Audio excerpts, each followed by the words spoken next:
Mae gan Gymru hanes dewr a balch o bobl LHDTC+ a'i cyngreiriaid yn sefyll dros eu hawliau. Mae'n bosib mae'r un sydd fwyaf cyfarwydd i chi yw ymgyrch lesbiaid a hoywon yn cefnogi'r glowyr yn ystod streic y glowyr. Ond mae gan Gymru hanes LHDTC+ cudd. Yn Archifau Cymru, rydyn ni am ei ddatgelu. Mae ymchwilio i hanes pobl LHDTC+ yn gallu bod yn anodd. Roedd cyfunrhywiaeth ymhlith dynion yn drosedd. Roedd gan gymdeithas safbwyntiau negyddol. Rhyweddau traddodiadol oedd yn teyrnasu. Roedd rhaid i bobl LHDTC+ guddio pwy oedden nhw mewn gwirionedd. Cofnodion trosedd a chosb.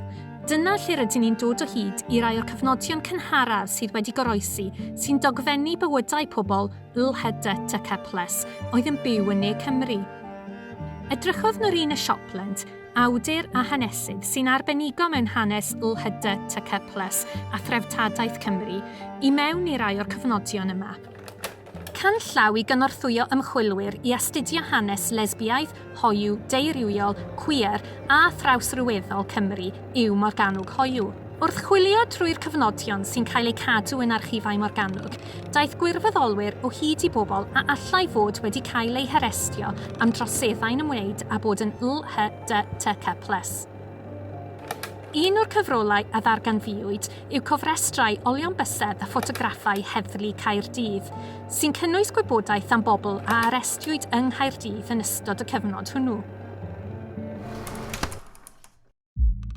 Wrth symud ymlaen at hanes mwy diweddar, dyma boster o 1987 gan grŵp hoyw a lesbiaidd Gwent. A fyddai, nid yn unig yn cynnal twtsi o noson allan, ond yn rhannu gwybodaeth bwysig am HIV ac AIDS hefyd. Cafodd y cylchgronau a'r sticeri yma ei greu gan rwydwaith lesbiaidd hŷn Cymru yn ystod y 90au. Mae'r sticeri yn gyfeirio at Mardi Gras, sef rhagflaenydd digwyddiad Pride Caerdydd, sydd wedi datblygu yn dathliad Pride Cymru erbyn heddiw. Gwahanol iawn i gyfnodion yr heddlu a'r llys o ddechrau'r ganrif. Byddem wrth ein boddau yn gweld rhagor o ddeunydd fel hyn ymhlith y casgliadau sy'n cael eu cadw gan wasanaethau Archifau Cymru. Efallai y bydd rhywbeth sy'n ymddangos yn ddinod i chi, poster neu daflen, cylchlythyr neu sticker, o ddiddordeb mawr i ni.